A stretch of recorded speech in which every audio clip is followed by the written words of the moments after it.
Assalamualaikum warahmatullahi wabarakatuh. Waalaikumsalam warahmatullahi wabarakatuh. Waalaikumsalam warahmatullahi wabarakatuh. Terima kasih Teh Yuli dari kelompok 2 karena memberikan kesempatan kepada kami untuk melakukan coaching. Salam sehat dan salam semangat semuanya. Semoga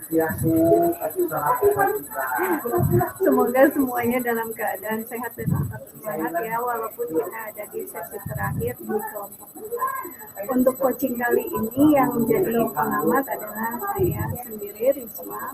Yang jadi coach adalah Teh Susi dan Susilawati, dan yang menjadi coach adalah Teh Nunik Nurdiati. Oke, selamat menyaksikan.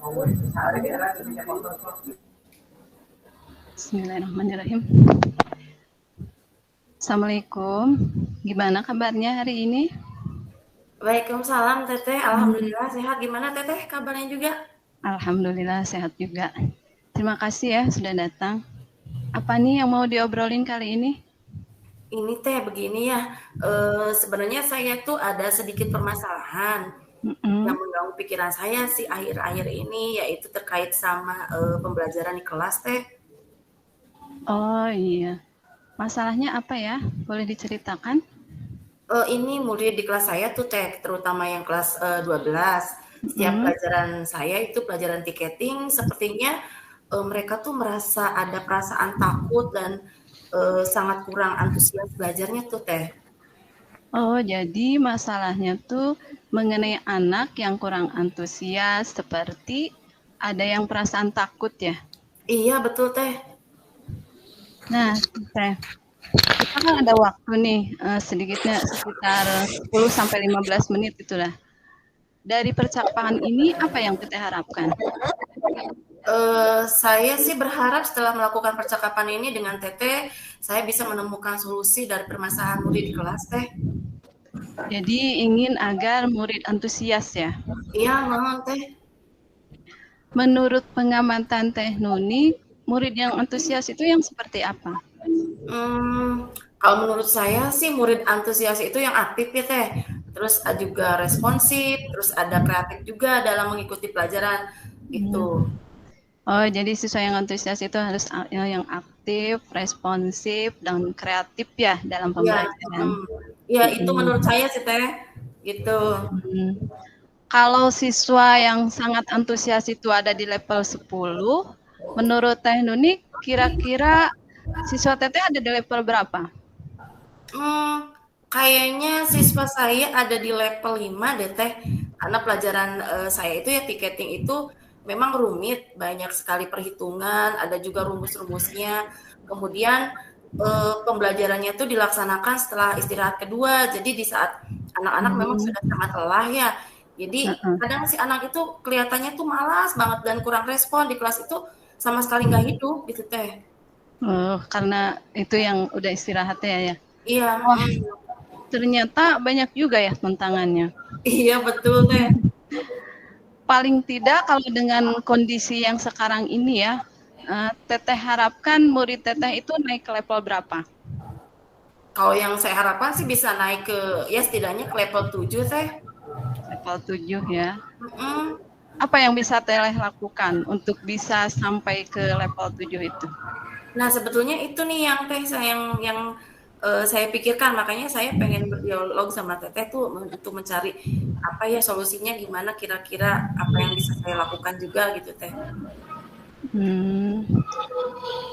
Kalau menurut pengamatan Teteh, kira-kira apa sih yang membuat aktif di kelas itu?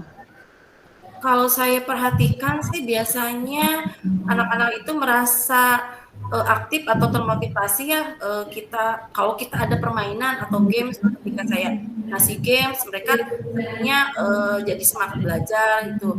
Terus malah terkadang kelas menjadi sangat ramai itu Teh kalau ada games. Pokoknya mereka senang kalau ada permainan-permainan seperti itu Teh. Oh, berarti kalau ada game ya itu. Oh, bagus itu Teh. Selain itu, kira-kira apa ya yang bisa Teh Nuni lakukan supaya murid itu bisa merespon dan kreatif? Sepertinya mungkin bisa juga nih melalui media pembelajaran ya. media pembelajaran yang interaktif gitu ya, ada siswa juga bisa merespon. Selain itu juga mungkin saya harus membuatnya lebih menarik untuk anak-anaknya agar mereka juga merasa ya ada keinginan untuk berkreasi juga untuk menyelesaikan tugas dan tantangan yang lainnya dari pelajaran saya gitu Teh. Ada alternatif lain mungkin? Mungkin bisa juga kalau pembelajarannya dilakukan secara berkelompok ya Teh, agar mereka juga bisa berkolaborasi mengerjakan tantangan yang diberikan tuh sama teman-temannya gitu. Jadi ada kerjasamanya gitu Teh. Mungkin ada alternatif yang lain lagi selain dari permainan dan media, kemudian belajar kelompok. Untuk saat ini sih baru itu Teh yang saya pikirkan alternatifnya Teh. Bagaimana kemungkinan Teknonik bisa melakukan itu? Harusnya bisa sih ya Teh, karena saya tuh kan belajarnya di lab ya. Jadi karena ada fasilitasnya juga alhamdulillah sudah lengkap ya di lab itu. Jadi ya sudah mendukung sih kalau ini mah kalau untuk permainan games gitu. Bisa dilakukan ya. Ya. Dari alternatif yang tadi, kira-kira yang mana yang bisa dengan segera Teknonik lakukan? Atau diterapkan, bisa langsung segera diterapkan sesegera mungkin ini? Yang paling memungkinkan sih yang bisa saya terapkan sepertinya dengan pembelajaran yang menggunakan permainan Teh dan media pembelajaran yang variatif. Nah, untuk pembelajaran berkelompok kalau di luar kelas sepertinya kurang memungkinkan karena faktor cuaca tuh sekarang di Kuningan kalau siang itu selalu hujan, kalau enggak hujan ya panasnya panas banget gitu. Jadi kayaknya mungkin kalau di luar anak-anak juga nggak nyaman gitu Teh. Karena sering hujan ya. Mhm. Nah, kapan itu bisa mulai diterapkannya? Saya sih maunya secepatnya Teh ya, mungkin saya usahakan nanti di pertemuan berikutnya Teh. Oh, di pertemuan berikutnya ya. Iya betul. Saya senang sekali ternyata Teknonik sudah mampu menemukan solusi sendiri ya dari masalahnya. Kira siapa yang dapat membantu Teknonik dalam menjalankan rencana ini? Mungkin yang dapat membantu sepertinya rekan sejawat ya, karena ada juga yang ada sih yang mengetahui sih bagaimana perkembangan murid saya juga Teh. Jadi ya teman sejawat yang memang mengajar juga di kelas saya gitu udah tahu sih perkembangan muridnya. Bagus itu. Saya dukung sepenuhnya apa yang menjadi rencana Teknonik dalam menyelesaikan persoalan murid di kelas. Kita sudah ada di akhir sesi ini ya. Apa yang didapat Teknonik dari sesi ini? Alhamdulillah ya dengan perbincangan ini yang saya dapatkan adalah saya setidaknya mendapatkan solusi dari permasalahan saya. Kemudian di awal saya kan belum menemukan titik terangnya nih gimana, namun setelah kita ngobrol saya menjadi punya gambaran untuk menyelesaikan permasalahan murid kelas Teh. Oh gitu ya. Oke, terima kasih atas ceritanya ya. Sampai ketemu lagi ya. Saya tunggu cerita berikutnya. Semangat Teknonik. Iya Teteh, terima kasih juga sudah memberikan pencerahan pada saya. Alhamdulillah saya merasa lebih yakin dan merasa lebih plong dengan masalah saya. Terima kasih banyak Teteh atas percakapannya.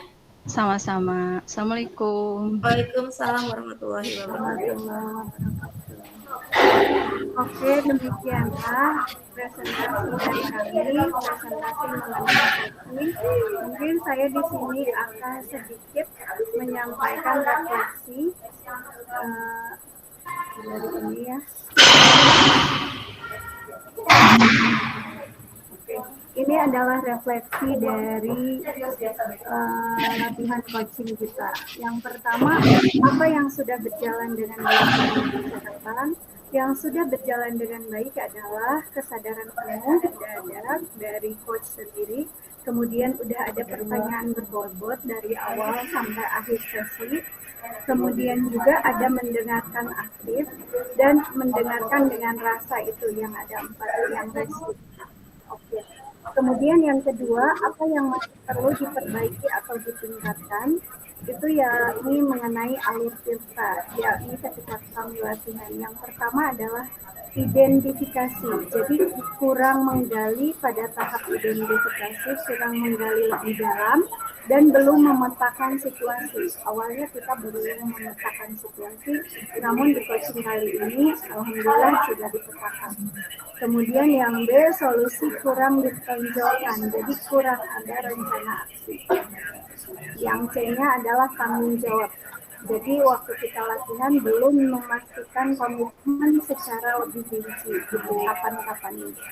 Yang ketiga adalah apa yang Bapak atau Ibu lakukan untuk tetap dalam kondisi presence, kehadiran penuh sebelum dan saat melakukan coaching. Ya tadi ya ada mengobrol secara rileks, jadi santai, kemitraannya terbangun dengan baik gitu antara teknisi dan teknik sebagai coaching. Kemudian yang B, melakukan teknik stop sebelum melakukan coaching. Yang C-nya mindful listening, jadi mendengarkan secara ini seksama. Dan yang D, fokus pada coaching, jadi teknisi tadi pas saat coaching fokus ke teknik, tidak ke yang lain, jadi fokus ke pembicaraan, fokus mendengarkan. Dan yang E adalah sabar ketika menggali informasi. Tadi kita sendiri mendengar ada jeda ya antara teknisi dan teknik, jadi tidak selalu ini intens sekali gitu, tapi ada jeda sedikit. Yang keempat, apa yang akan Bapak Ibu lakukan untuk memperbaiki atau meningkatkannya? Nah, berlatih, jadi pas sore juga kita melakukan latihan, jadi ada latihan coaching dilaksanakan di unit setelah asar gitu sampai jam 5:30 kita berlatih. Yang B-nya menyesuaikan alur secara lebih teratur. Jadi alurnya kita tulis, alur ceritanya dan isinya juga kita tulis. Jadi percakapannya ditulis dari mulai tahap tadi yang pertama sampai tahap yang terakhir rencana aksi dan tanggung jawab. Yang C-nya menyesuaikan pertanyaan-pertanyaan yang digunakan untuk memancing atau menggali potensi ide-ide coaching. Jadi kita mau lihat kembali YouTube mengenai alur Tirta, jadi kita ATM ya, amati tiru modifikasi dari alur Tirta yang ada di YouTube. Oke, yang kemudian tulislah hasil refleksi Anda. Yang pertama, kita merasa senang bisa membantu coaching untuk menyelesaikan masalahnya. Kemudian coaching berjalan cukup singkat, hanya sekitar 10 menit waktu kita berlatih. Kemudian tadi ada beberapa hal yang miss dari alur kita ketika tahap 1, identifikasi, menggali informasi, kita kurang fokus untuk memunculkan ide dan potensi dari coaching. Kemudian untuk coaching mendatang, kita akan melakukan identifikasi lebih mendalam dan menyusun daftar pertanyaan agar coaching itu lebih terarah. Kemudian umpan balik dari coach Anda, ini umpan baliknya, coach menggali ide baru yang akan dilakukan saat pembelajaran. Kemudian kita merasa terbantu dengan adanya coaching ini. Kemudian pertanyaan untuk coachingnya di sini, apa yang Anda rasakan pada saat di coaching? Nah, kita merasa diajak berpikir gitu ya, untuk mencari solusi sendiri dalam menyelesaikan masalah yang dialami. Kemudian merasa senang juga karena ada seseorang yang bisa diajak curhat, diajak berdialog mengenai permasalahan, kemudian menjadi lebih semangat untuk mengajar di kelas dan merasa tercerahkan, kemudian memiliki komitmen untuk melaksanakan pembelajaran dengan lebih baik lagi dan menjadi yakin akan kemampuan diri. Oke, sekian dari kami kelompok 4 sebagai kelompok penutup. Kurang lebihnya kami mohon maaf yang sebesar-besarnya kami dalam tahap belajar. Bila ada umpan balik dari teman-teman semuanya dari kelompok 1 sampai kelompok 3 dan Bu Ida, kami tunggu. Terima kasih. Wabillahi taufiq wal hidayah. Wassalamualaikum warahmatullahi wabarakatuh. Waalaikumsalam warahmatullahi wabarakatuh. Luar biasa ya. Dan untuk kita semua Bapak Ibu. Wah, alhamdulillah ya. Ini Bu Neng tepat ya. Bu Neng terlihat